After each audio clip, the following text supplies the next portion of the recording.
Kemudian, adiknya Sally dan Matt merasa bosan. Mereka telah bermain sepanjang hari. Tetapi matahari sudah tenggelam dan hari sudah gelap. Mereka tidak tahu mau main apa lagi. Mereka juga tidak ingin masuk ke rumah dan bermain game. "Sepertinya aku pulang saja," kata Matt dengan suara sedih. "Oh ayolah," balas Julian. "Kita masih bisa main yang lain." Lalu Sally berkata, "Aku punya ide. Mari kita main petak umpet. Aku mau bilang itu," kata Julian.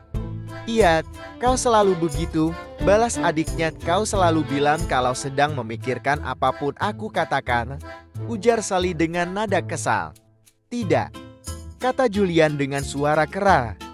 Matt hanya menundukkan kepala dan menggeleng. "Mereka mulai lagi," gumamnya sendiri. Lalu dia berteriak, "Oke, ayo kita main petak umpet. Aku akan jadi pencari." Matt berbalik, menghadap pohon besar, dan menutup matanya, lalu mulai menghitung dengan keras. Sally dan Julian berhenti berdebat, saling menatap, dan lari ke arah yang berbeda mencari tempat sembunyi. Di kejauhan, mereka masih bisa mendengar Matt menghitung. 4, 3, 2, 1. "Siap atau tidak, aku datang." Lalu Matt berbalik dan mulai mencari tempat-tempat di mana mereka mungkin bersembunyi. Sally pasti bersembunyi di dekat sini. Kemungkinan dia akan berada dekat dengan bus, tempat aman untuk dijangkau sebelum ditangkap. Matt menuju semak besar seraya berlari ke sana. Tapi Sally tidak ada. Aku yakin dia ada di belakang semak rimbun itu. Ketika Matt berbalik, ia melihat Julian berlari ke arah bus. Dan Matt tidak bisa mengejarnya. Dan Julian menang. "Di mana Sally? Apa kau sudah menemukan dia?" "Belum, aku belum menemukannya," jawab Matt. Mereka memanggil-manggil nama Sally. Tetapi tidak ada jawaban. Bahkan tidak ada tawa kecil di keheningan. Mereka berteriak lagi, "Sally, keluarlah, sudah aman. Kita harus segera pulang." Tetap tidak ada jawaban. Mereka berdua mulai panik dan memanggil Sally sambil mencari di sekitar. Di sisi lain, Sally bingung dengan apa yang terjadi. Satu-satunya yang bisa dia ingat adalah merangkak di bawah batang besar dari pohon yang tumbang untuk bersembunyi. Lalu, Sally mendongak dan melihat bintang melalui lubang kecil di atas kepalanya. Dia telah jatuh ke dalam lubang saat dia merangkak di bawah batang pohon tersebut. "Tolong!" teriaknya. Dan suaranya menggema, "Apakah mungkin ini di dalam gua?" "Tolong!" teriak Sally. Matt dan Julian mendengar suara Sally. "Apa kau dengar itu, Julian?" kata Matt penuh semangat. Sally baru saja berteriak minta tolong. "Teriak terus Sally," kata Julian, "supaya kami bisa menemukanmu." Sally mendengar suara Julian dan terus berteriak. Tak lama kemudian, Matt dan Julian berdiri di samping sumber suara. "Sally, apakah kau di sana?" "Iya, aku di sini," jawab Sally. "Saat aku merangkak untuk bersembunyi, aku jatuh ke bawah sini. Tolong bantu aku takut. Gelap sekali dan aku tidak bisa keluar." Matt berkata, "Julian, kau temani Sally dan aku akan pergi memanggil ayahku." Kemudian Matt berlari ke dalam kegelapan. "Jangan takut Adil," kata Julian. "Aku di sini bersamamu." "Tidak, kakak tidak ada," tangis Sally. "Kakak di atas sana dan aku di bawah sini." Sally berbalik di dalam kegelapan. Dia menabrak sesuatu, berteriak, dan mulai menangis. "Ada apa?" teriak Julian.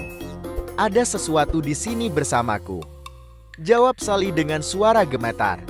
Tak lama, Matt dan ayahnya datang sambil berlari. Ayah Matt berlutut dan bertanya kepada Sally apakah Sally baik-baik saja. Ayah Matt mendengar tangis dan isakan Sally. "Sally, apakah kamu terluka?" tanya ayah Matt. "Tidak," kata Sally. "Tapi aku takut dan ada sesuatu di sini bersamaku." Mundurlah Sally.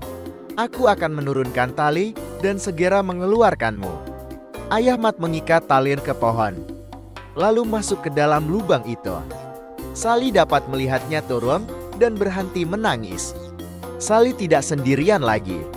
Seketika tempat itu menjadi lebih terang terkena cahaya senter yang bergerak. Ketika Ayah Matt tiba di dasar lubang, dia menyoroti Sally dengan cahaya dan memeluknya. "Jangan takut. Aku akan mengeluarkanmu dari sini." Kemudian dia menyoroti sekeliling dan menyadari bahwa Sally telah jatuh ke dalam gua kecil. Dan di dekatnya, tepat di tengah-tengah gua, ada sesuatu yang aneh dibalut dengan selimut tua.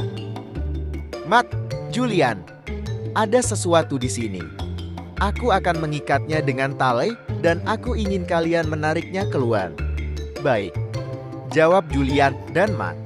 Mereka menarik tali itu pelan-pelan, kemudian melepaskan ikatan pada selimut tua itu. Lalu melemparkan kembali ujung tali ke dalam lubang. Lubang itu tidak terlalu dalam. Dan Ayah Matt mengangkat Sally ke atas pundaknya, sehingga Sally bisa merangkak keluar. "Mari kembali ke rumahku. Aku akan menghubungi orang tua kalian agar mereka tidak khawatir, dan kita lihat benda apa ini," kata Ayah Matt.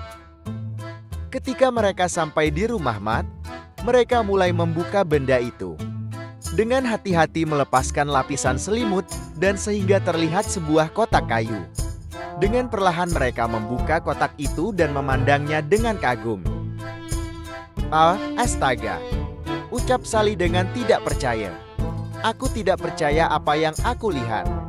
Julian, Matt, dan ayahnya terpukau. Di dalam kotak itu ada permata warna-warni.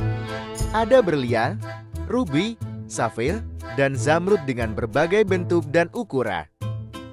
Di antaranya, mereka bisa melihat beberapa koin emas dan rangkaian mutiara. "Kita kaya," teriak anak-anak itu. "Tidak," sela Ayah Matt. "Seseorang mungkin kehilangan ini. Dan aku rasa kalian sebaiknya tidak merencanakan untuk menghabiskannya sampai kita tahu apa ini. Dan ingat tuh, Sally yang menemukannya. Aku bisa membaginya," kata Sally dengan senang. "Itu sangat baik, Sally," jawab Ayah Matt. "Tapi hal yang benar untuk dilakukan adalah menghubungi pihak berwenang." Keesokan harinya, mereka berempat dan Ibu Sally pergi ke kantor polisi, menjelaskan apa yang terjadi, dan memberikan peti dan isinya kepada polisi untuk disimpan sementara mereka melakukan penyelidikan. Kemudian, mereka meninggalkan kantor polisi dengan sedih. Bahkan es krim yang Ayah Matt beli untuk mereka tidak membuat mereka tersenyum.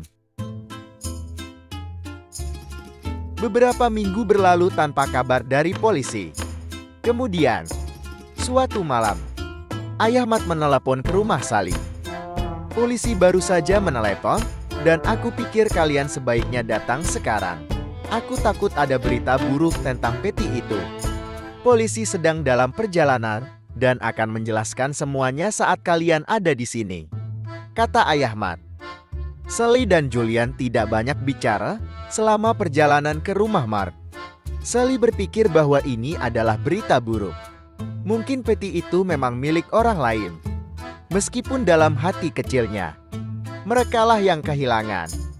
Apa yang terjadi jika yang menemukan boleh memiliki? Gumam Sally.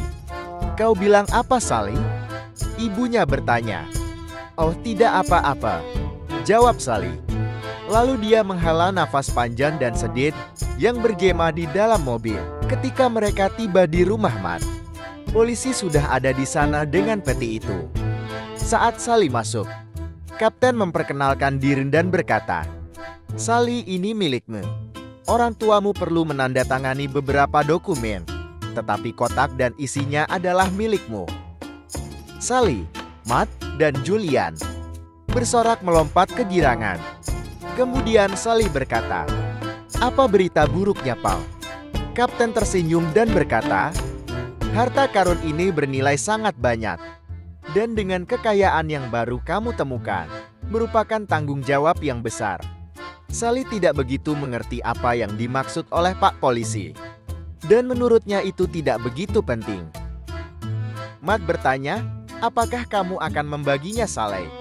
Tentu saja, kata Sally. Jika kalian tidak membantu aku mungkin masih berada di sana. Beberapa hari kemudian, Sally mengundang semua orang ke rumahnya. Aku telah memutuskan apa yang akan kulakukan dengan uang dari harta karun setelah dijual. Katanya, aku akan memberikan masing-masing 1/6 bagian termasuk diriku. Wow, aku suka matematika, kata Matt. Dan 1/6 lagi aku akan memberikannya kepada yayasan lokal, sehingga bisa diberikan kepada mereka yang kurang beruntung dan membutuhkan. Ibunya dan ayahnya mengatakan bahwa itu adalah tindakan peduli dan bertanggung jawab yang baik. Ayah dan ibu sangat bangga padanya dan tahu bahwa dia memahami apa yang dimaksud oleh Kapten Polisi ketika menyerahkan harta karun kepadanya beberapa hari yang lalu.